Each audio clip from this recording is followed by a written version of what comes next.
Bismillahirrahmanirrahim. Assalamu alaikum students and welcome back to my YouTube channel. You are watching Conceptual Study with Sadia Tayeb.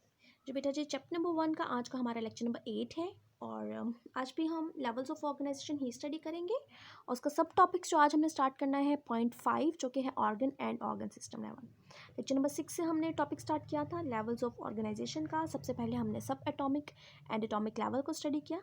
हमने देखा कि atoms मिलते हैं तो वो मॉलिक्यूल्स बना देते हैं, फिर मॉलिक्यूल्स मिलते हैं स्पेसिफिक वे में तो वो ऑर्गेनेलिज बना देते हैं और ऑर्गेनेलिज डिफरेंट ऑर्गेनेलिज कंबाइन करती हैं सेल्स का स्ट्रक्चर बनाने के लिए और सिमिलर सेल्स कंबाइन करते हैं तो टिश्यूज़ बना देते हैं। उसके बाद हमारा जो आज का टॉपिक है organ and organ system level. बेटे ये बहुत इंपॉर्टेंट है, लॉन्ग क्वेश्चन के पॉइंट ऑफ व्यू से ये सवाल आ जाता है। आपके बुक में इसके 2 पैराग्राफ्स लिखे हुए हैं लेकिन आपने कोशिश करनी है इसे हेडिंग्स की फॉर्म में अटेम्प्ट करने की, ठीक है।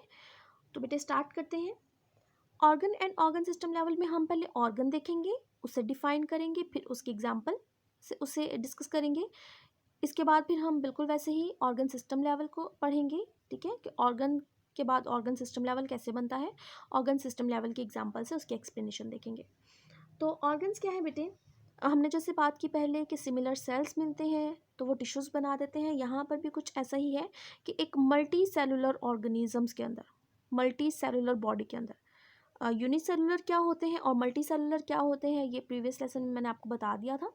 तो बेटा जब मल्टी सेलुलर बॉडी के अंदर सिमिलर सेल्स या फिर डिफरेंट सेल्स या टिश्यूज़ मिलते हैं, बेसिकली यहाँ पर हमने फ़िलहाल फंक्शन देखना है कि जो टिश्यूज़ हैं वो सेम फंक्शंस परफॉर्म कर रहे होते हैं, सेम या फिर रिलेटेड फंक्शंस परफॉर्म करते हैं। और रिलेटेड फंक्शन जो वो परफॉर्म करते हैं 2 या 2 से ज़्यादा टिश्यूज़, वो बेसिकली किसका फंक्शन होता है, वो फंक्शन बन जाता है ऑर्गन का, ठीक है। फिर से सुनेंगे कि एक मल्टी सेलुलर बॉडी के अंदर डिफरेंट टिश्यूज़ या मोर देन 1 टिश्यूज़ कंबाइन करेंगे, सेम या रिलेटेड फंक्शंस परफॉर्म करेंगे और वो जो 2 या 3 टिश्यूज़ के रिलेटेड फंक्शंस हैं वो किसका फंक्शन बन जाएगा, वो उस ऑर्गन का फंक्शन बन जाएगा। यहाँ पर आपको नज़र आ रहा है मैंने क्या बनाया है, स्टमक बनाया, ठीक है। स्टमक की डायग्राम है। यहाँ पर आप देखें कि क्या है, इस स्टमक के अंदर भी ऐसे ही होगा, कुछ टिश्यूज़ हो सकते हैं, टिश्यू ए, टिश्यू बी, टिश्यू सी। ये अपना काम कर रहा है, ये अपना काम कर रहा है, ये अपना काम कर रहा है, लेकिन ये क्योंकि तीनों के तीनों जो फंक्शंस हैं, तीनों के तीनों टिश्यूज़ जो हैं, क्योंकि ये रिलेटेड फंक्शन कर रहे हैं आपस में, तो ये जो रिलेटेड फंक्शन होता है ये रिलेटेड फंक्शन बन जाता है फंक्शन ऑफ ऑर्गन, ठीक है, फंक्शन ऑफ ऑर्गन बन जाता है। तो बेसिकली ये स्टमक एक ऑर्गन है, ये ऑर्गन डिफरेंट टिश्यूज़ से मिलकर बना है और वो टिश्यूज़ फिर क्या करते हैं, एक स्पेसिफिक फंक्शन परफॉर्म करते हैं, ठीक है। ओके, एग्जाम्पल में हम देख लेते हैं। यहाँ पर जैसे आपको नज़र आ रहा है मैंने स्टमक बनाया है तो स्टमक के बारे में ही एक्सप्लेनेशन देखते हैं। स्टमक क्या है बेटा, ये एक जे शेप ऑर्गन है। इसका डिटेल स्ट्रक्चर और फंक्शन आप पढ़ेंगे, चैप्टर नंबर है 8 होगा न्यूट्रिशन, उसमें डिस्कस करेंगे, ठीक है। तो स्टमक क्या है, एक जे शेप ऑर्गन है और इसका काम क्या होता है, 2 मेजर काम होते हैं। एक काम इसका होता है digestion of food, digestion of food, और दूसरा इसका फंक्शन होता है sorting of food, storing of food. Storing का क्या मतलब है कि जब भी हम खाना खाते हैं तो जो फूड है वो थोड़ी देर के लिए रेस्ट करती है हमारे स्टमक के अंदर, ये थोड़ी देर के लिए स्टे करती है, इसके अकॉर्डिंग यहाँ पर ये कहा गया कि स्टोरिंग ऑफ फूड करते हैं। तो स्टमक जो है बेटा डिफरेंट टिश्यूज से मिलकर बना है, लेकिन यहाँ पर जो मेजर हमने डिस्कस करने हैं वो एक है मस्कुलर टिश्यू, दूसरा जो है वो करना है एपिथेलियल टिश्यू। एपिथेलियल टिश्यू का जो दूसरा नाम है वो ग्लैंडुलर टिश्यू भी है, ग्लैंडुलर टिश्यू, ठीक है। तो हम देख लेते हैं इन दोनों का क्या क्या काम है। ओके जी, तो पहला मैं यहाँ पर लिख देती हूँ मस्कुलर टिश्यू है, मस्कुलर टिश्यू। अभी जो मस्कुलर टिश्यू है ये क्या काम करता है, ये कॉन्ट्रैक्शन या रिलैक्सेशन का काम करता है, ठीक है। क्या काम करता है, कॉन्ट्रैक्शन और रिलैक्सेशन का काम करता है।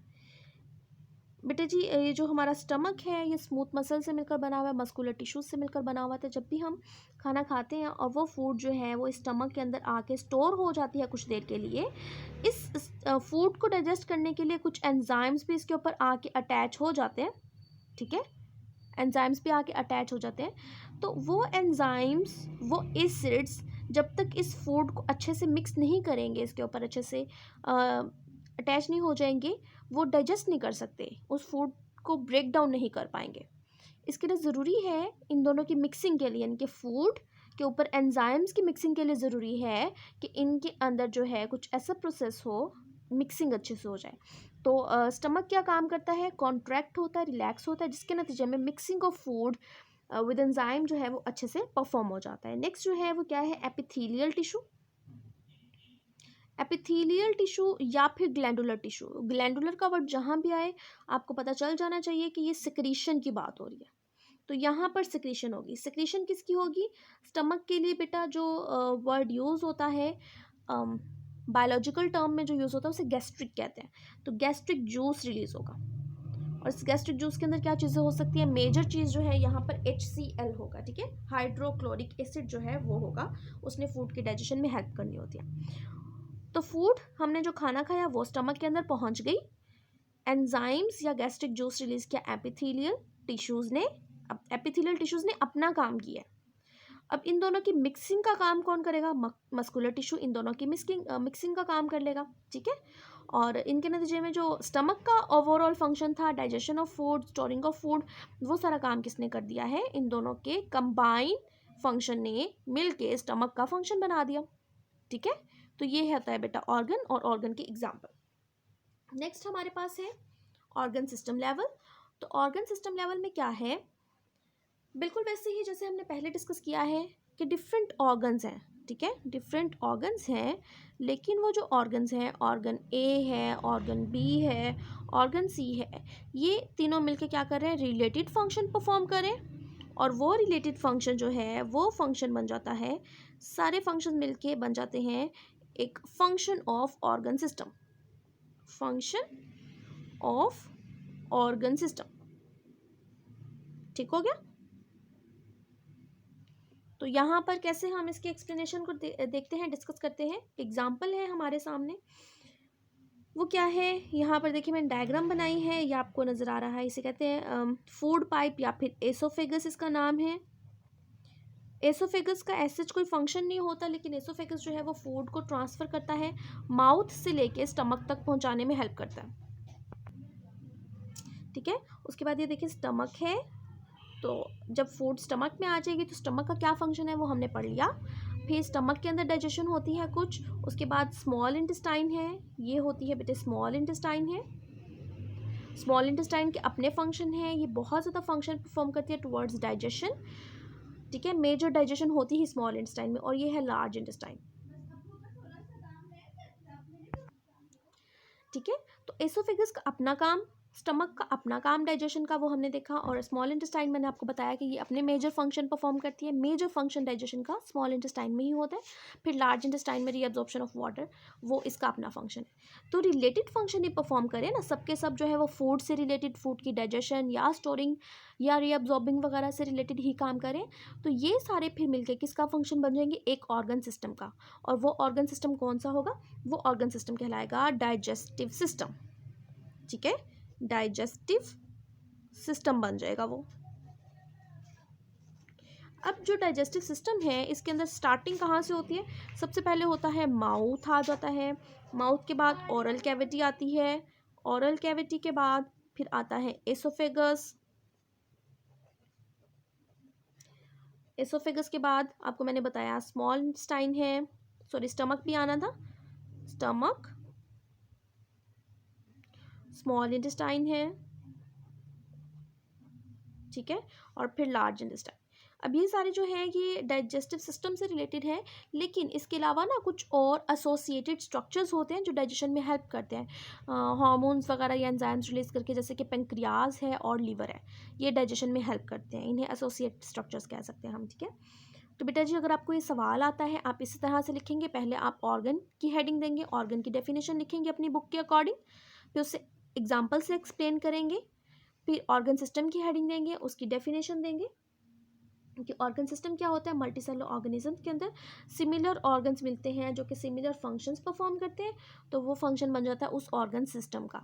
तो ऑर्गन सिस्टम की एग्जांपल की हेडिंग देंगे, फिर उसे एक्सप्लेन कर देंगे। ठीक है, आप भी चाहें तो इस तरह से जो है डायग्राम बना के उसे मज़ीद एक्सप्लेन कर सकते हैं अपने आंसर को और ज़्यादा खूबसूरत बनाने के लिए। ठीक है, आज के लिए बेटा इतना ही। एक ही लॉन्ग क्वेश्चन हमने स्टडी किया है organ and organ system level का।